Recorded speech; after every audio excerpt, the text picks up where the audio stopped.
menghormati dan menghargai kebebasan menjalankan ibadah sesuai agama dan kepercayaan yang dianut terkandung dalam sikap berikut. Yang mana jawabannya? C. Langsung aja.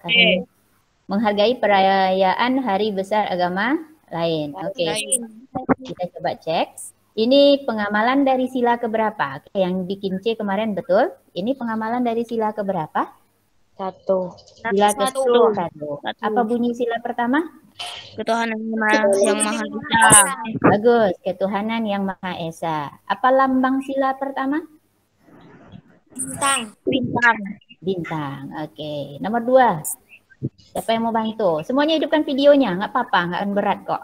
Ya, hidupkan aja videonya, karena kita akan tanya jawab. Rehan, munculkan lagi. Febrino, Alia, siapa lagi? Arifah, Amel, itu aja videonya. Nah, taruh aja HP-nya, hidupkan video. Oke, kita lanjut. Febrino mana orangnya nih? Alia Sahira. Oke, hidupkan videonya, biar nampak Ibu. Oke, sekarang lanjut kita nomor 2. Siapa yang bisa baca?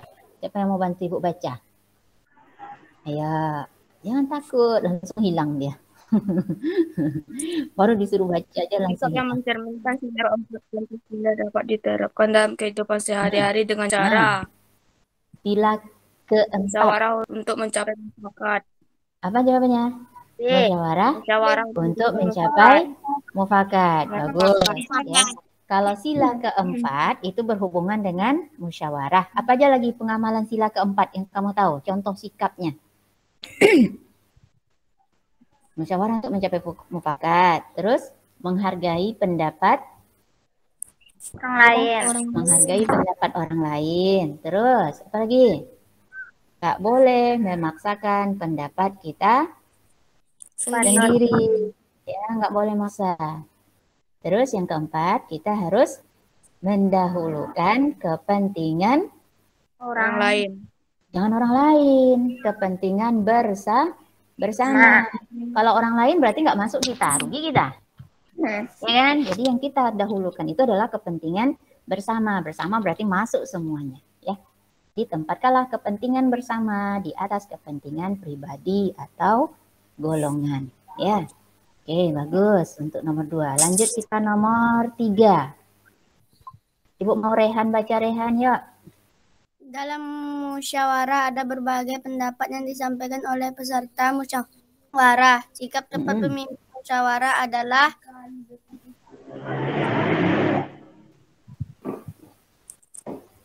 apa jawabannya? Sikap yang tepat dari seorang pemimpin musyawarah. D. Ini waktu lama. Mencari titik temu. Bijaksana. Iya, yang namanya kalau kita berkumpul bersama membicarakan satu masalah itu biasanya ada yang akan saling bertentangan atau saling berbeda pendapat, ya. Nah, nanti tugas dari seorang pemimpin dalam musyawarah ini dia mencari titik temu secara bijaksana atas perbedaan pendapat. Kalau ada yang dibuat keputusan, maka bikinlah keputusan itu seadil-adilnya, ya. Itu tugas pemimpin. Bagus. Untuk nomor 4 lagi. Ibu mau Aisyah baca, yuk. Bantu Ibu baca Aisyah. Pelaksanaan nilai kemanusiaan yang adil dan beradab terdapat dalam contoh sikap yang tepat di bawah ini. Itu C. B atau C. Pelaksanaan nilai kemanusiaan yang adil dan beradab. Yang mana jawabannya?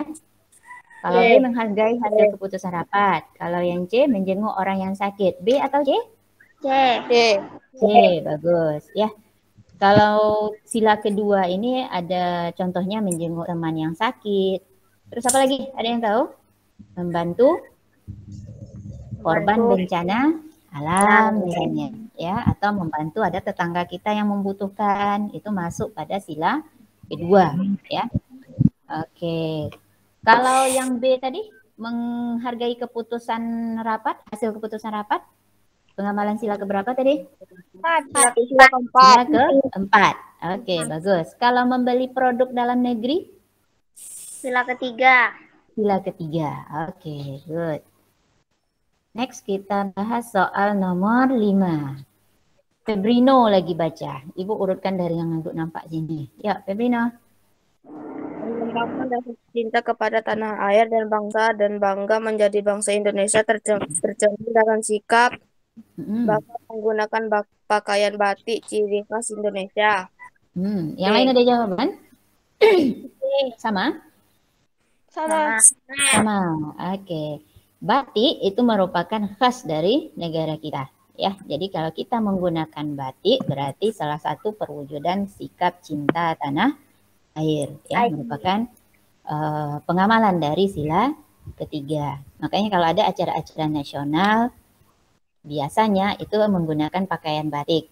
Ya, jadi minimal acara pembukaan sama acara penutupannya biasanya peserta itu diharuskan memakai pakaian batik. Ya. Oke, PKN kita udah selesai, lanjut ke bahasa Indonesia.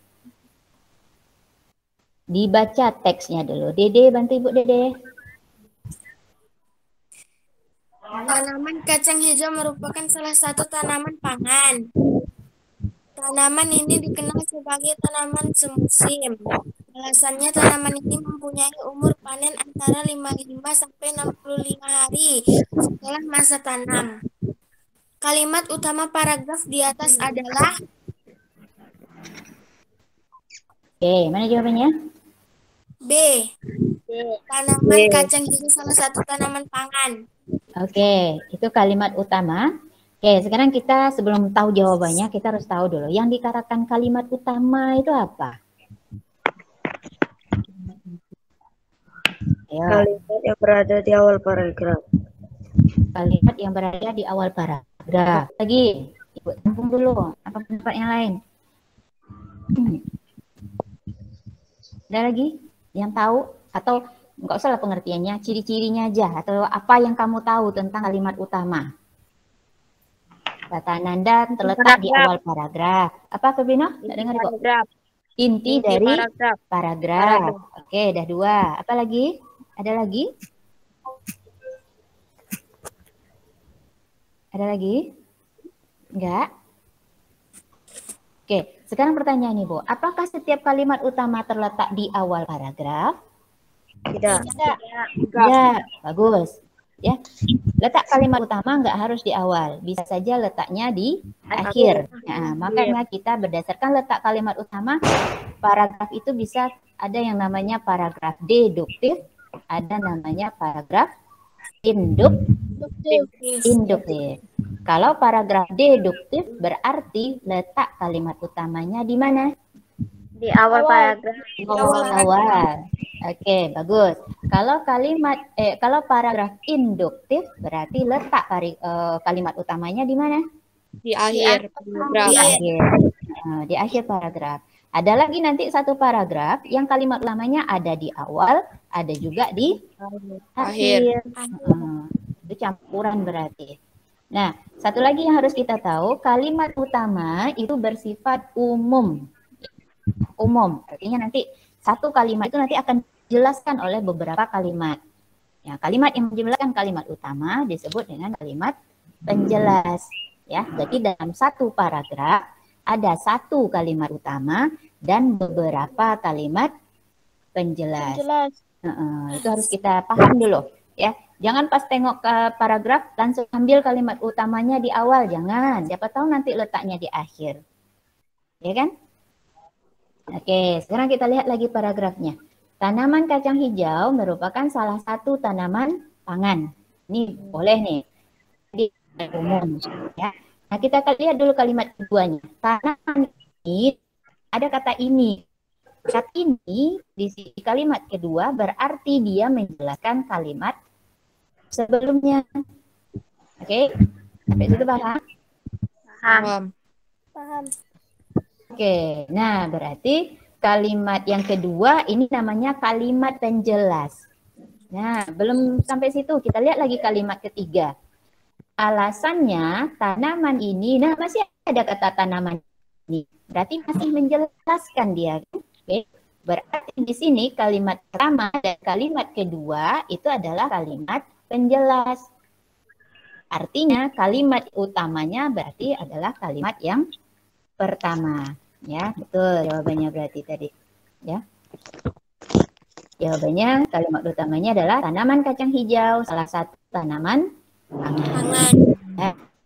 Oke, bagus. Sekarang kita lanjut nomor 2. Alia lagi coba baca, yuk. Paragraf di atas termasuk jenis paragraf. B.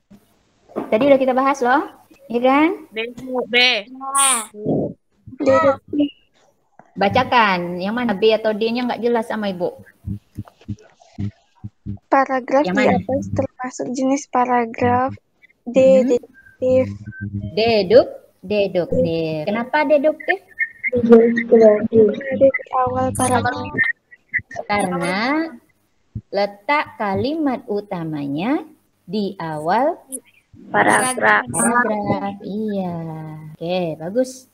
Lanjut kita. Ini. Dinda udah tadi? Belum ya? Belum. Oke, Dinda bantu Ibu baca yuk. Pelestarian tumbuhan dan hewan merupakan usaha melindungi mereka agar tidak punah. Tindakan ini juga dilakukan untuk menjaga kelangsungan hidup manusia. Kelestarian hewan dan tumbuhan sangat bermanfaat bagi generasi yang akan datang. Kalimat simpulan yang tepat berdasarkan isi paragraf tersebut adalah A. Tumbuhan dan hewan harus dilestarikan karena bermanfaat bagi manusia dan tidak lekas punah. Ada jawaban lain? Betul ya. Oke. Ini dia, tetap klik dia langsung. Kalimat simpulan. Bentar. Kemarin kita udah bahas tentang simpulan. Simpulan ini artinya apa? Biasa kita bilang kesimpulan, boleh. Apa dia? Masih ingat?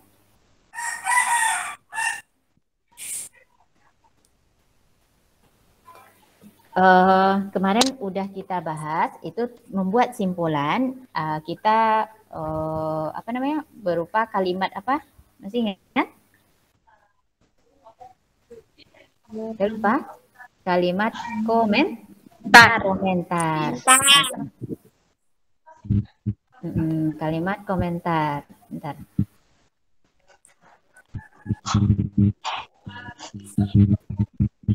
Oke, di sini pelestarian tumbuhan dan hewan merupakan usaha melindungi mereka agar tidak punah. Tindakan ini juga dilakukan untuk menjaga kelangsungan hidup manusia. Pelestarian hewan dan tumbuhan sangat bermanfaat bagi generasi yang akan datang.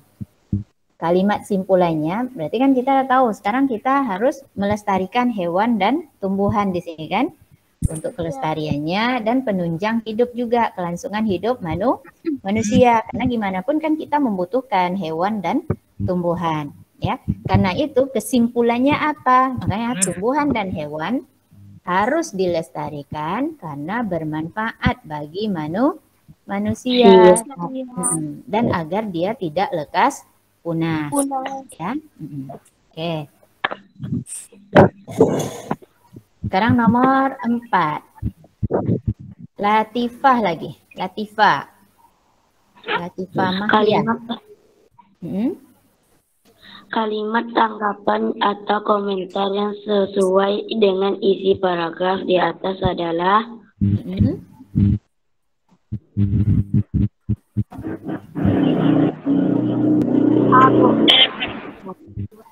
apa jawabannya?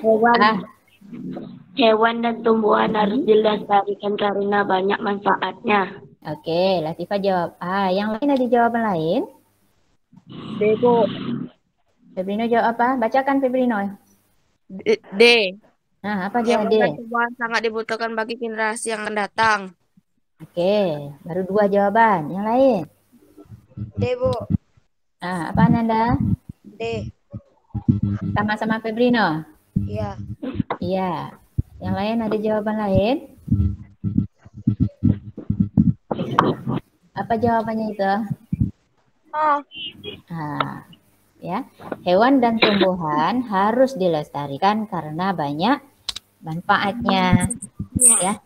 Kalau D, kenapa bukan D jawabannya? Hati-hati mau baca aja kalimatnya. Kalau dia bilang apa? Hewan dan tumbuhan sangat dibutuhkan bagi generasi yang akan datang. Ini yang bikin salah, generasi yang akan datang. Apakah generasi sekarang tidak membutuhkan hewan dan tumbuhan? Kita sekarang butuh nggak? Kita kan butuh. Kita butuh tumbuhan, karena tumbuhan menghasilkan oksigen. Kita butuh oksigennya untuk bernafas. Tak ada tumbuhan, mati kita. Ya kan? Untuk hewan, kita juga butuh hewan sebagai bahan makanan, alat transportasi misalnya. Ya, jadi kita atau generasi manapun butuh hewan dan tumbuhan. Makanya yang D salah. Artinya yang lebih betulnya itu ada yang A. Ya. Oke, lanjut nomor 5. Siapa lagi baca ya? Ananda lagi. Tak minum ambil. Pokok paragraf ya. Ya, Ananda baca. Aquacultur salah satu bentuk upaya Aquacultur bacanya. Sistem aquacultur. Aquacultur adalah perkembangbiakan serta hasil panen tanaman dan hewan air. Aquacultur dapat diperkembangbiakan melalui badan air alami seperti laut, sungai, danau, kolam, tambak, dan sejenisnya. Dapat juga dikembangbiakan sebagai tangki atau wadah semacamnya buatan manusia. Judul gagasan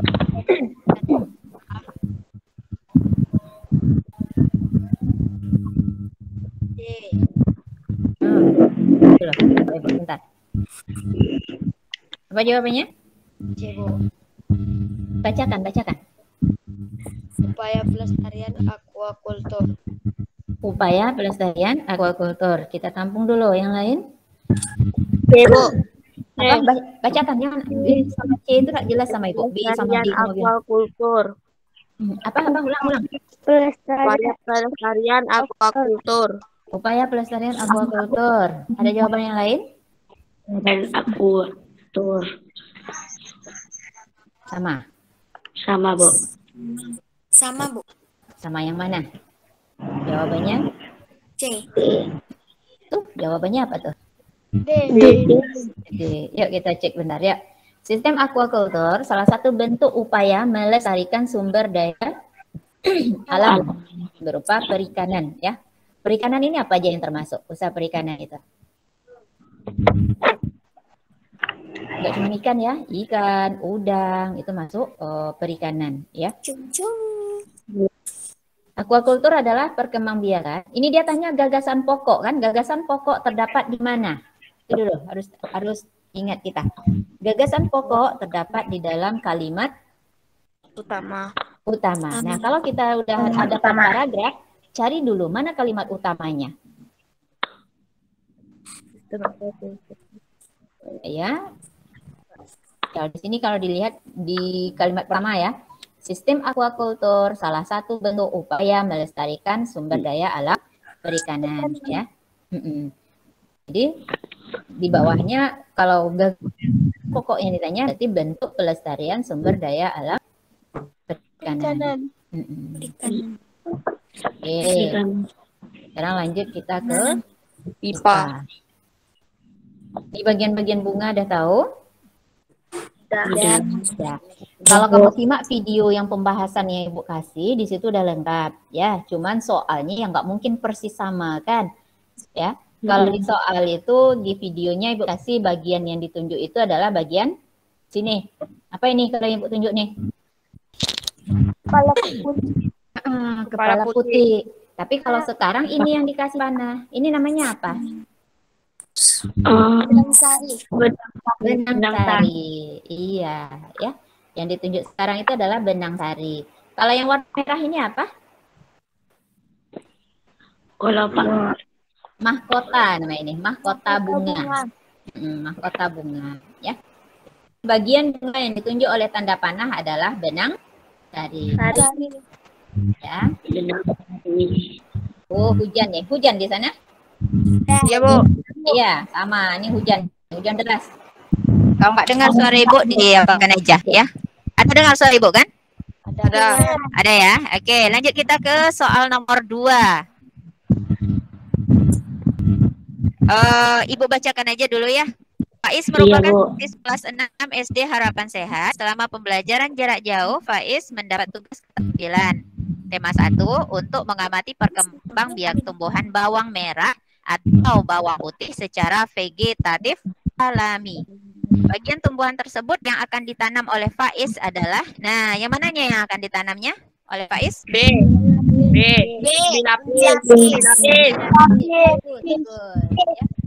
Bawang merah, bawang putih itu berkembang biak secara vegetatif alami dengan umbi lapis.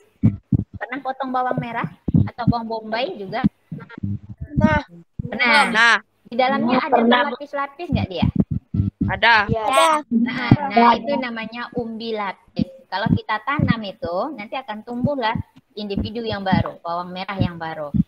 Boleh kamu praktekkan di rumah, taruh aja ambil bawang merahnya 1, taruh di tanah, diram, ya, dirawat setiap hari, dia akan tumbuh. Karena dia memang berkembang biak dengan umbi lapis. Ya. Terus kita lihat yang nomor 3, biar nggak terlalu lama, takutnya hujan lagi nanti. Nah, nih, hewan apa ini? Kucing. Tahu ya? Oke. Kata soalnya, berdasarkan ciri-ciri yang terlihat. Nah, apa maksud ciri-ciri yang terlihat itu? Siapa yang paham? Cara berkembang biaknya. Iya, sekarang yang ibu tanya, ciri-ciri yang dimaksud itu yang mana? Nah, ciri-ciri yang dimaksud? Berbulu atau berambut? Kita udah pernah bahas loh. Berbulu. Hati-hati. Kalau bulu itu yang punya ayam, burung, itu yang bulu. Kalau kucing dia nggak bulu namanya. Apa namanya? Rambut. Iya. 1, dia punya rambut. Apa lagi ciri-ciri yang lain? Ada kumis. Kumis nggak masuk ciri-ciri perkembangbiakan. Apa lagi? Makanya materinya itu dibahas. Telinganya panjang, ini dia. Ini namanya daun. Daun apa nih? Daun telinga, ya. Kalau kamu nampak hewan, dia punya daun telinga, terus rambut atau tubuhnya ditutupi rambut, dari 2 ciri-ciri itu aja kita bisa tahu. Maka hewan ini pasti berkembang biak. Ya? Vivipar. Apa artinya vivipar? Melahirkan. Iya, melahirkan. Ingat ya, ciri-ciri hewan vivipar. 1, punya daun Berambut. Telinga. 2, punya apa? Rambut. Telinga panjang. Iya, tubuhnya ditutupi rambut. 3, Telinga panjang.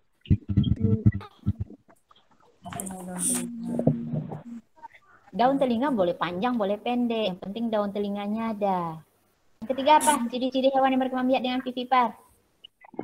Yang ketiga, dia punya rahim. Untuk apa rahim? Untuk mengandung.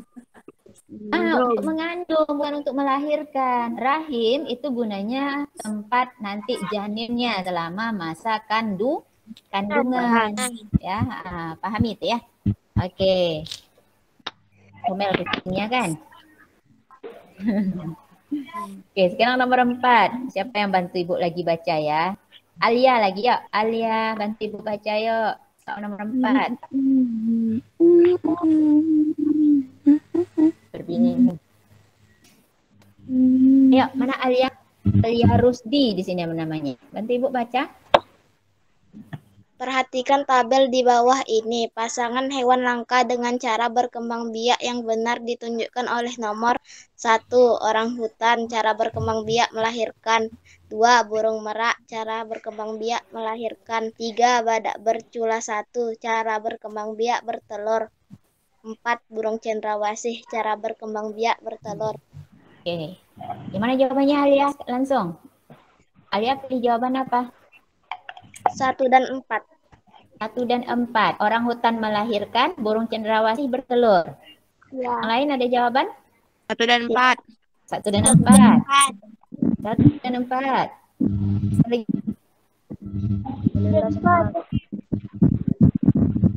Oke, pas ya 1 dan 4.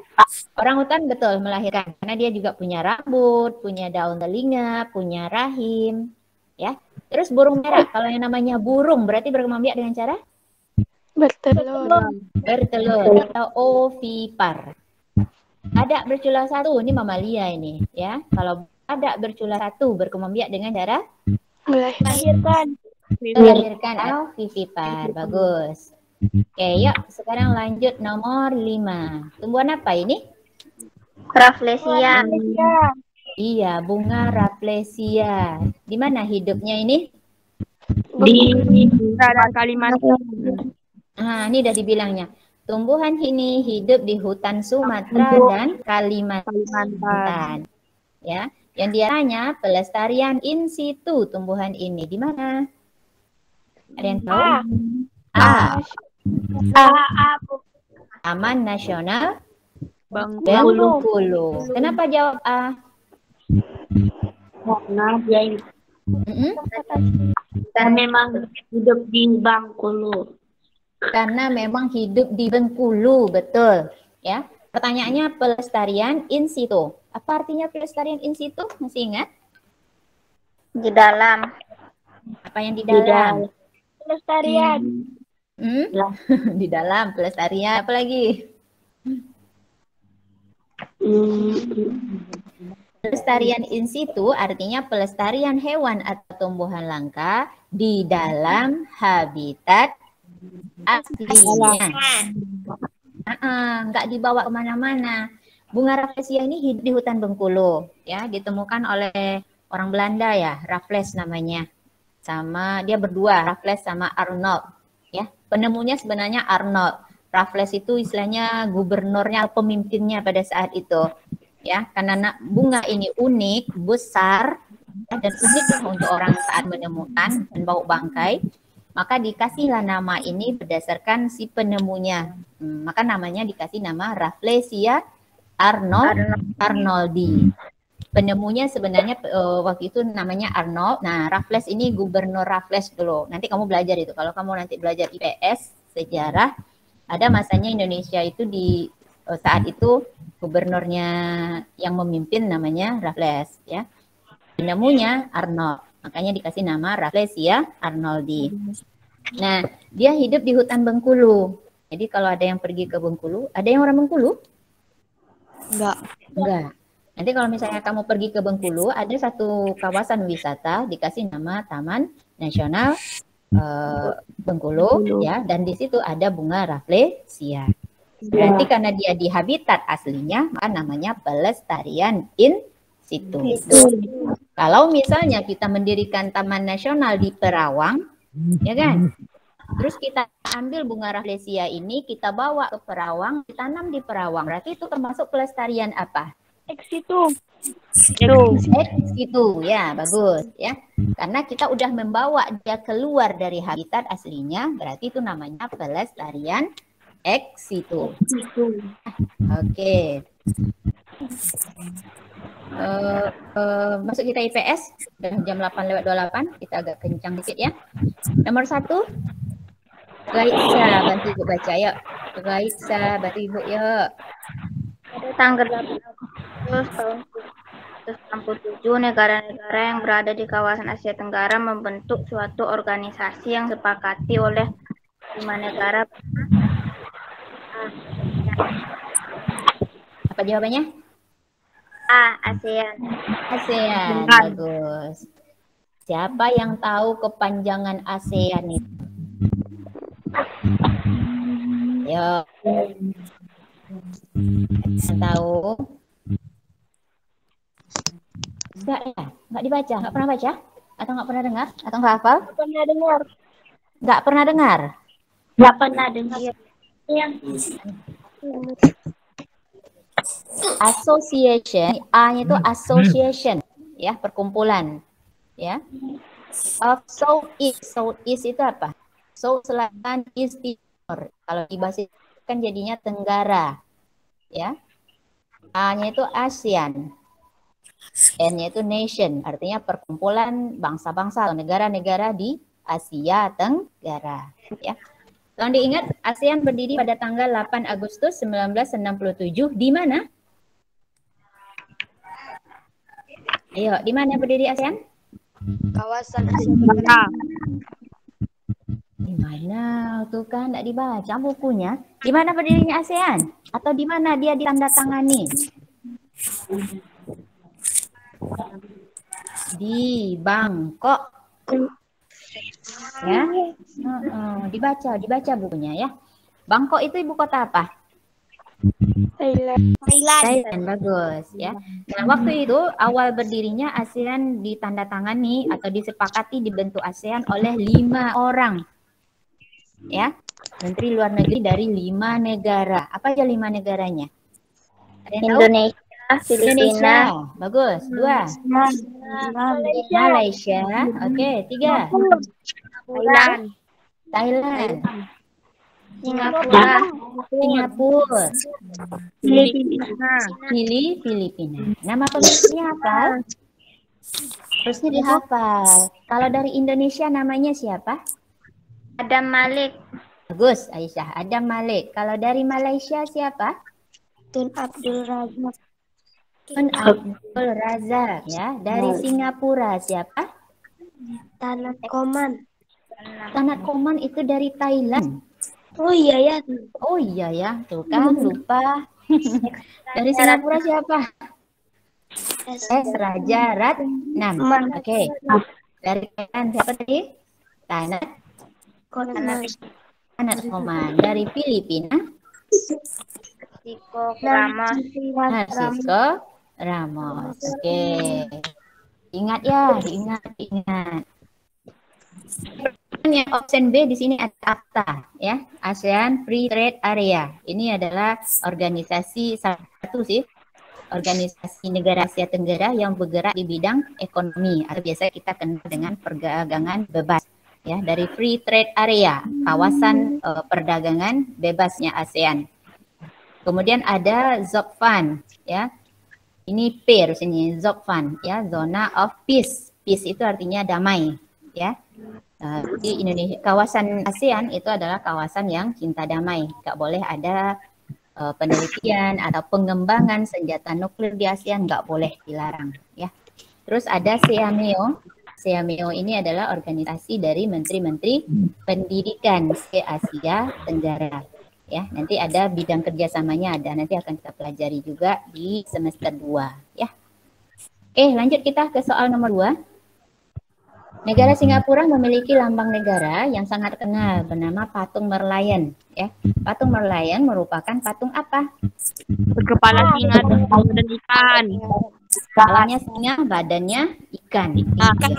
Pernah tengok? Warnanya apa? Warna apa? Saya putih. Gambarnya putih. Warnanya putih. Betul, bagus. Terus nomor 3, Kamboja merupakan negara agraris yang sangat subur. Kondisi ini dipengaruhi oleh ketersediaan lahan yang subur di sepanjang aliran sungai Mekong.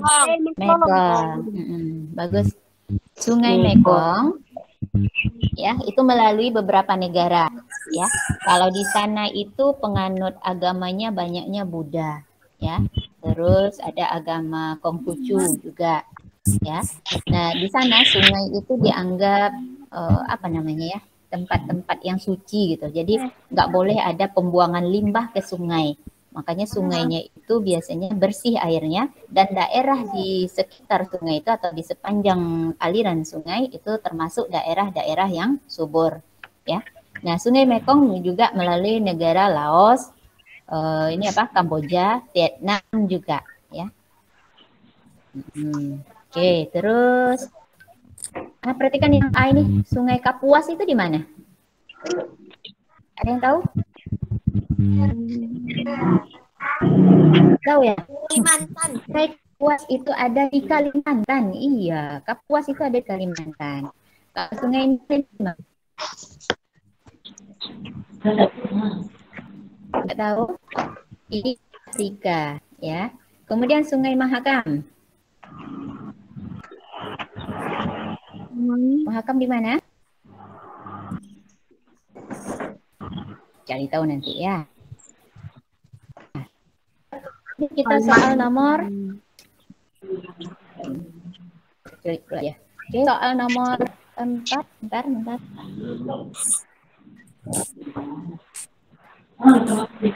Oke, soal nomor 4. ASEAN merupakan organisasi geopolitik dan ekonomi negara-negara di Asia Tenggara. Negara yang pelopori pembentukan ASEAN. Tadi udah kita bahas. Udah tahu jawabannya ya? Dah. Yang mana jawabannya? Indonesia, Indonesia, Malaysia, dan Singapura. Iya. Oke, nomor 5. Perhatikan negara-negara berikut, ada Thailand, Kamboja, Brunei Darussalam, Indonesia, dan Malaysia. Negara yang mempunyai sistem pemerintahan berbentuk kerajaan. Yang mana? B. 1, 2, 3, 5. Iya, ini soalnya gampang sebenarnya. Atau istilahnya, meskipun kamu tidak hafal, tapi kita tahu negara kita kan. Ya, nomor 4 Indonesia. Indonesia bentuk pemerintahannya gimana? Presiden itu kepala pemerintah sama kita. Kepala negara. Kepala pemerintah sama kalau di negara kita disamakan. Ya, sistem pemerintahan kita adalah republik. Ya, republik dipimpin oleh seorang presiden. Ya. Tapi kalau negara-negara yang lain yang ada di sini, ini adalah kerajaan. Kerajaan dipimpin oleh seorang raja.